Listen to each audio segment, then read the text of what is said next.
So if you're looking for some extra room in your refrigerator, whether it's out in your garage, your man cave, maybe in your theater room, or you've got a dorm, this is a great alternative. Now this is pretty good size. It's 3.2 cubic feet. Now it doesn't use much electricity. Of course, we got our energy guide here. So it's just $35 a year, right around $3 a month.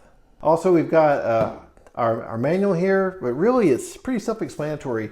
Now I have left the protective film on here so you can see what it looks like. It's completely covered. It was shipped really well. There weren't any dents, scratches. And this is actually the silver. It also comes in black. And of course, this is the inside. Let me go ahead and go over some of the features of this. Right here, we've got a thermostat. It's just an adjustable knob. You can adjust that up to 7 different levels. This area right here, this is where we're going to keep the things that we want to keep really cold. That's why it has this little door right here. Now, it can get down to right around 32 degrees up in this area. The rest of the refrigerator could be anywhere between 32 and 50, depending on how much you open it. And of course, how compact all the things are together. That helps it keeps it cooler too.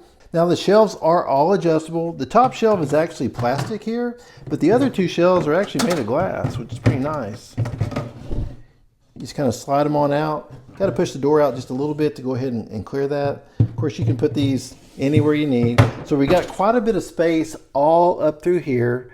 And what I love about it, the door, it's specifically made for like soda cans and drinks and all that. We can put all our cans up through here. There's plenty of room up in this top level. And of course in the side. Also, the door is reversible. That's fantastic. You can take these hinges and just move them right over here, depending on if you want it to open left or right. It's a perfect size. It's always good to have a little bit of extra room for when you maybe have those parties or gatherings and you've got some extra food, you need some place to put it. Instead of getting a full-size refrigerator, you can get one of these. Hope you found this review helpful.